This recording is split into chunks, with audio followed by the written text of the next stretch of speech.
sekarang kan yang dimainkan sentimen itu, ketakutan yang dibangun instead of hope, ya, harapan. Bagi saya penting. Kalau enggak, ya kita nggak punya calon presiden, yang punya penerusnya Jokowi. Emang salah Sur dengan penerusnya Jokowi? Yang namanya manusia, sekalipun presiden, nggak sempurna ya. Kalau mau dicari nih program pemerintah Jokowi, banyak banget. Saya bisa cerita.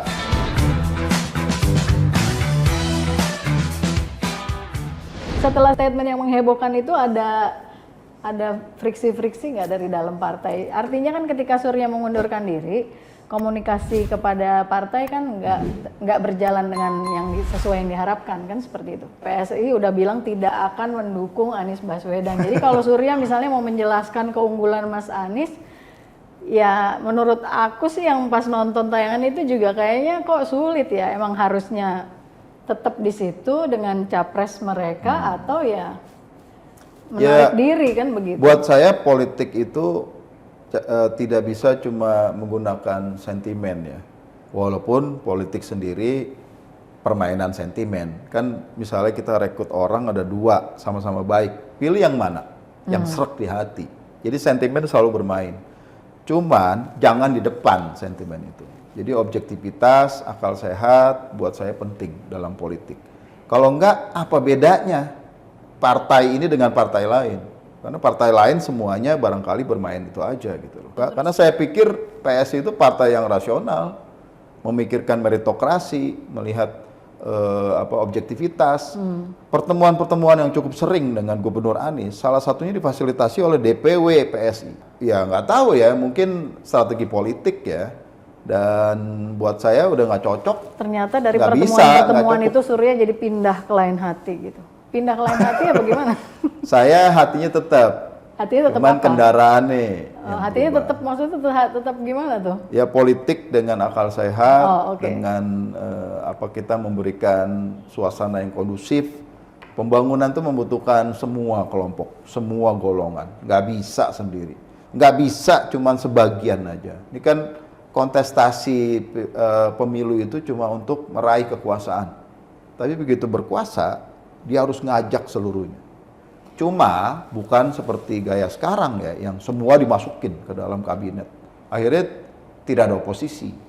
Oposisi itu dibutuhkan karena dia memberikan blind ada spot. Demokrat gitu. sama PKS. Terlalu kecil ya, dan mereka sendiri kan butuh teman lain yang istilahnya loyal opposition ya, oposisi yang loyal. Yang mendukung kebijakan pemerintah, tapi kalau bagus, kalau jelek ya harus dikritisi gitu kan. Itu penting, karena rakyatnya kan banyak kita, variatif. Beda dari Jakarta ke Bogor aja udah beda kepentingan rakyatnya. Terus bagaimana menerjemahkan itu dalam berbagai kepentingan itu? Di dalam internal partai sendiri, apa yang dirasakan sehingga akhirnya pada bulan Oktober Surya mengundurkan diri? Kalau proses pengunduran diri itu sepenuhnya saya yang mikir. Jadi bukan diminta mundur ya? Nggak ada. Karena saya pikir saya pengen efektif mendukung Anies. Kedua ya biar PSI dengan pilihan politiknya sendiri, dan ini sudah berbeda. Kita nggak bisa ketemu di sisi itu saat ini paling tidak. Dan waktu itu ya saya pikir paling efektif saya keluar. Jadi saya kirim pengunduran diri. Maksudnya waktu itu mau ngomong ke partai itu maksudnya apa? Mau minta partai itu supaya dukung Anies atau bagaimana? Atau memahami bahwa Surya tetap di PSI tapi pilihan politik Surya akan berbeda begitu? Maunya gimana waktu itu? Saya pikir yang kedua ya bisa. Tetap di PSI ya. Tapi pilihan politik saya akan berbeda. Karena kan, begitu. Tapi kan mekanisme partai nggak bisa begitu. Kan ada istilahnya ada instruksi. Politik partai ke arah mana, dan bagi saya paling baik ya udah pisah, karena kalau tidak ya kita saling ganggu nih dan sama-sama nggak enak. Nah, jadi dia bebas, saya juga bebas.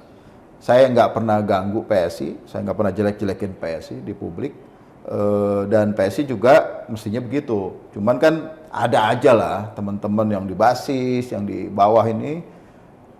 Pernah ada yang ngirim ya macam-macam ya, nama-nama binatang, terus juga dia doakan nggak bakal ini berhasil bla bla bla. Ya terima kasih aja, saya jawab ya. Ya mungkin orang akan melihat juga Surya kan jadi wamen atas keretanya PSI, terus tiba-tiba setelah selesai jadi wamen keluar gitu. Mungkin sebagian kereta PSI, sebagian ya presiden, kan calon banyak. Saya juga nggak pernah mikir saya yang dipilih. Dan Presiden Jokowi ini kan kenal Surya Chandra nggak pada saat saya di PSI. Saya Pada pernah saat jadi Ahok, capim KPK, dan itu yang ngumumin Presiden loh. Namanya, dengan data-data yang udah lolos dari BIN, lolos dari macam-macam, apa tuh yang pemeriksa keuangan segala macam udah lolos jadi dari pansel tuh Presiden. Saya juga pendukung Jokowi Ahok. Saya ketemu dengan Jokowi langsung di Loji Gandrung. PSI belum ada. Jadi sebetulnya barangkali kombinasi ya. Dan memang waktu itu Jokowi memilih yang menurut dia paling pas untuk kebutuhan dia. Jadi abis keluar dari PSI bulan Oktober, lalu kapan menjadi tim sesnya Mas Anies? Kalau tim Kan ses, gini, di bulan Juli itu kan Surya juga menyatakan siap menjadi tim sesnya Pak Anies gitu kan. Nah, setelah keluar terus kapan menjadi tim sesnya dan bagaimana ceritanya bisa jadi tim sesnya Mas Anies? ini resmi juga nggak ada ya tim ses ya, kan nggak ada SK-nya. Oke. Tapi memang Sejak mungkin diajak-ajak rapat deh. teman-teman inner circle-nya Pak Anies ngeliat nih si Surya aneh nih, dukung aja nggak pernah minta ketemu, nggak pernah minta duit gitu-gitu ya. Ini orang ajaib dan punya paling tidak suara saya masih didengar. Buktinya kalau nggak penting kan nggak rame berita itu. Iya, Sekadar termasuk saya juga podcast aja ngobrol bisa sini, heboh. ya, oke. Di-relay oleh banyak media mainstream juga. Barangkali ya itu yang menarik. Jadi saya mendukung Pak Anies ikhlas, nggak ada beban. Boleh dipakai, boleh enggak. Kalaupun dia kepilih, nggak harus juga saya jadi pejabatnya gitu. Artinya saya cuma ngerasa pilpres kita ini perlu ada peningkatan kualitas. Dan bagi saya program itu penting. Program bagi para capres penting. Bukan cuman manipulasi sentimen semata yang coba dilakukan oleh sebagian yang lain ini. Dan itu yang jadi alasan utama. Saya rapat dengan Pak Anies kapan? Mungkin berapa bulan lalu ya. Diajak ketemuan aja, kenalan. Oh, akhirnya Iya. pada bulan apa itu Saya mulai lupa tuh intens? ya. Saya lupa di rumahnya di Lebak Bulus itu, ya kita ngobrol singkat. Pak Anies ngejelasin, pikirin makasih buat dukungannya. Cuman tidak dalam artian tim sesnya ini kayak setengah relawan saya ini. Tapi kemudian diajak juga jadi jubir. Jubirnya tapi jubir informal. Saya kan bukan jubir resmi ya.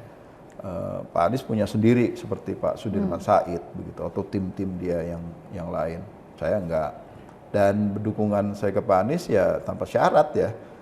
Coba bagi saya menarik karena kemudian saya bisa bicara program. Kalau nanti saya jubir yang resmi, harus ada debat dengan para jubir di kandidat lain.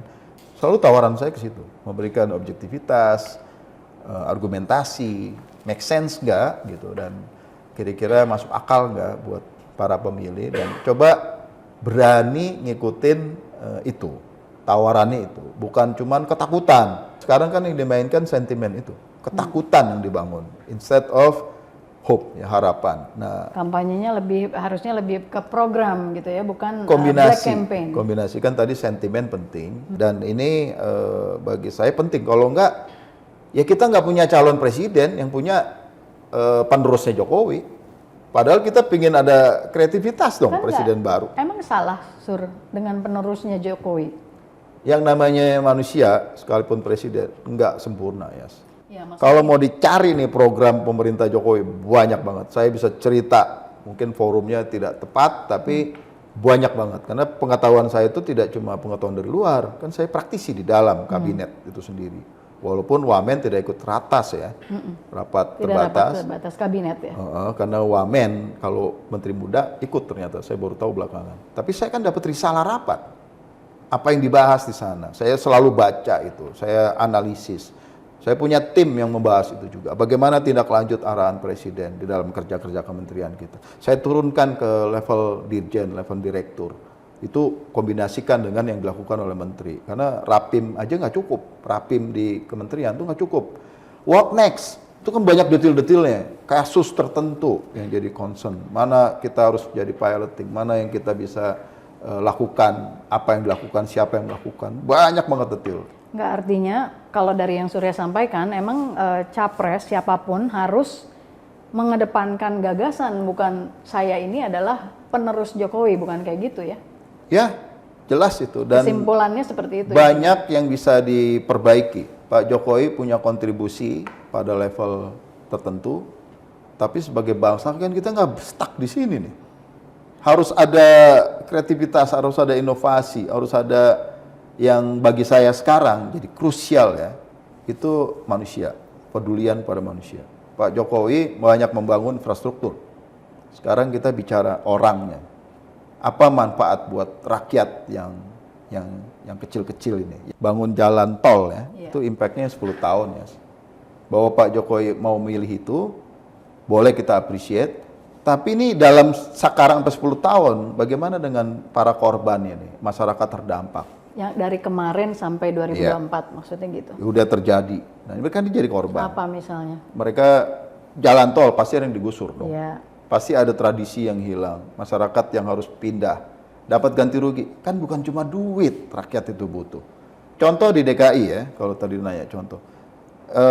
Jokowi, Ahok gusur tuh Bukit Duri. Terus Pluit, waduk.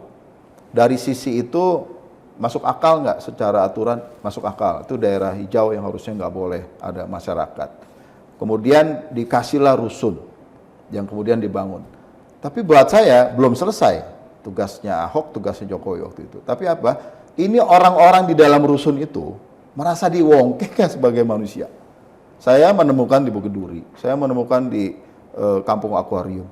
Mereka ini merasa diwongke oleh Gubernur Anies, diapresiat. Bahkan kalau kita main ke sekali-sekali main ke rusun Bukit Duri yang penggantinya gusuran dari Sungai Ciliwung itu ada patung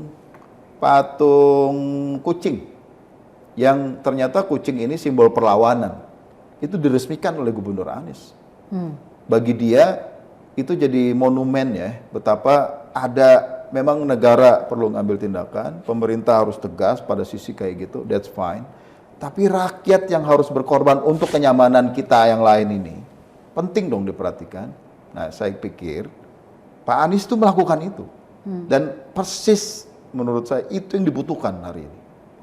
Pembangunan infrastruktur segala macam, that's enough. Saatnya kita mikirin masyarakat, orang-orang yang terdampak.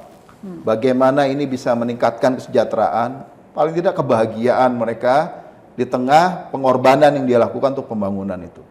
Kalau dari angka mungkin kecil, kan kalau pakai Pareto 80 cukup. 80 dukung, yang 20% kita anggap nggak ada. Saya nggak merasa begitu. Justru kepedulian kalau negara hadir, ya di 20 ini juga. Tanpa mengganggu proses pembangunan itu. Jadi pendekatan, empati, solidaritas, itu ditunjukkan oleh kekuasaan tertinggi. Bukan cuma sekadar, ya udah gua kasih ganti rugi, lumayan toh, cukup toh. Kalau nggak selesai nih BLT, nggak cukup bagi saya. Harus ada yang melakukan secara programatik, secara hati, itu susah dibohongin ya begituan itu. Karena rakyat ngerti kalau ini pemimpinnya bohong tuh tahu masyarakat. Jadi harus memang yang orisinil ya, otentik dia begitu. Dan lagi-lagi yang saya lihat ya Anies melakukan itu, dia lakukan di Jakarta dan rasanya akan dia lakukan se-Indonesia itu kalau ada kesempatan. Ya. Sur, tadi kan udah soal Mas Anies ya. Terus di media di bulan Oktober Surya bilang kalau misalnya Mas Anies bakal nyapres atau jadi nyapres, Mas Anies itu akan jadi prioritas saya gitu kan gitu ya. Ada komitmen udah dari partai politik dan itu cukup secure ya. Kita tunggu aja Demokrat deklarasi dan itu akan settle. Tapi kan pencalonan resmi baru Oktober. Mungkin semua sedang mencari-cari. Tapi saya mengapresiasi dukungan partai politik itu ke Pak Anies untuk memilih cawapresnya sepenuhnya. Dan ini penting banget karena wapres dan pres harus senada. Wapres itu bukan cuma pelengkap. Kalau dengan Pak Anies Baswedan rasanya akan ada peran lebih besar buat wapres ya. Karena modelnya begitu, gaya kerja dia begitu. Dia senang distribusi kerja. Dan kalau boleh saya berharap yang memang baru ya. Menurut Surya sebagai pribadi, siapa yang cocok untuk mendampingi Mas Anies? Tapi ini pribadi ya, saya nggak tahu Pak Anies gimana. Saya seneng dengan Bu Khofifah. Itu Gubernur Jatim. Saya Tadi suka ngomongnya bukan Bu Kofifa pertama. suka juga dengan Sandiaga oke. yang nanti mau diwawancara. Terus siapa lagi ya? Orang-orang yang memang bisa ngimbangin modelnya. Kalau Pak Bu Kofifa ini kan orangnya gesit ya, terus tegas. Dia punya latar belakang NU dan dia perempuan. Bagi saya itu penting. Politik kita harus ada perempuan hadir di dalam pucuk kekuasaan. Dan itu saya merasa barangkali momentum. Kalau Sandiaga itu saya pernah ketemu kerja di lapangan ya ke Wakatobi, itu timnya ringkes banget. Dan menteri bergerak ke Indonesia dengan begitu agile, begitu tangkas, itu akan jadi wapres yang baik bagi saya. Sekaligus dia punya background yang ngerti dunia bisnis segala macam. Tetapi memang ini terserah Pak Anies ya. Ke Mas Sandi udah ada penolakan tuh dari Partai Demokrat ya, kader Partai Demokrat yang mengatakan bahwa Mas Sandi itu bukan bagian dari perubahan gitu ibaratnya. Itu kan tergantung dinamika. Masing-masing. Artinya memang selain ada Pak Anies sendiri, concern partai politik jadi pertimbangan tentu. Jadi ini kombinasi. Tapi kan dalam politik yang mustahil bisa jadi itu. Nggak ada yang tidak mungkin. Tidak ada yang tidak mungkin, apalagi sekarang nih masih berapa bulan dan berapa bulan cukup banyak. Tapi kita perlu settle segera karena saya pingin atau berharap kontestasi kita udah mulai masuk ke ranah program. Apa sih kalau dia jadi presiden mau ngapain? Oke. Saya tunggu-tunggu nih, Anies Baswedan sudah menulis loh di Kompas visinya dia, misinya dia ke depan apa. Dan mana capres yang lain yang sudah definitif pun silakan. Ayo sampaikan apa mimpimu, gagasanmu ke media massa. Ini tradisi negara-negara maju ya. Sayangnya baru satu nih sekarang. Oke. Sekarang Surya nyalek, akhirnya Surya berlabuh juga ke partai politik dan ke Nasdem. Kenapa Nasdem? Pertama ya saya merasa berutang ya ke Nasdem.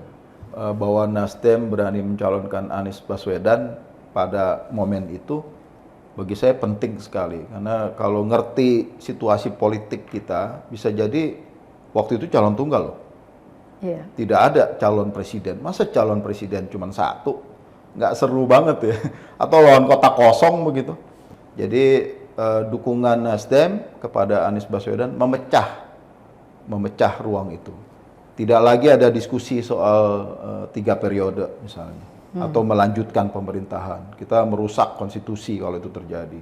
Kemudian kita bisa mulai para partai lain untuk menunjukkan siapa jagoannya. Nah, kemudian kita bisa mulai bicara program. Itu yang saya sedang lakukan. Saya bantu tim Anies untuk programatik. Dan memang diskusinya program, kebanyakan program. Ini dibilang naif, bodoh ya silakan ya. Tapi saya percaya pada strategi itu. Dan kita bisa mulai membicarakan what next kalau jadi presiden. Bagaimana pemerintahan ini berjalan efektif gitu ya.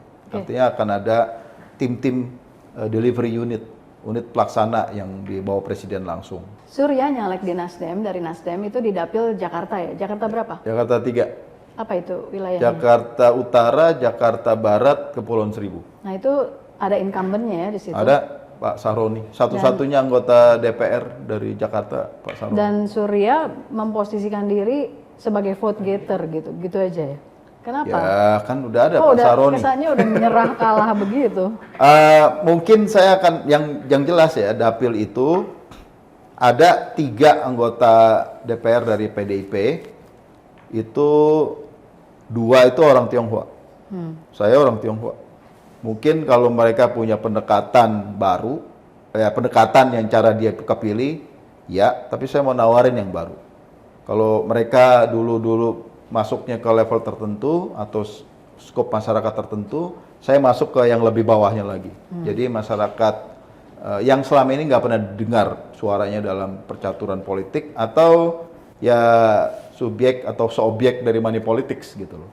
Oke Surya, makasih ya atas diskusinya yang lumayan banyak, tapi saya juga dapat banyak dari Surya, dari soal sisi bagaimana kenapa keluar dari PSI dan akhirnya berlabuh di Nasdem dan juga mendukung Mas Anies. Ya kita lihat saja bagaimana nanti di 2024, apakah jagoan Surya nanti bisa terpilih menjadi presiden. Ya, terima kasih Sur. Thank you, senang menjadi sahabat dialog ya sahabat Yasmin. Oh ya, Surya sahabat Yasmin. Thank you, thank you. Terima kasih Surya, sahabat Yasmin. Memang bener, kita sama-sama satu angkatan. Iya. Thank you, thank you. Thank you Sur. Siap.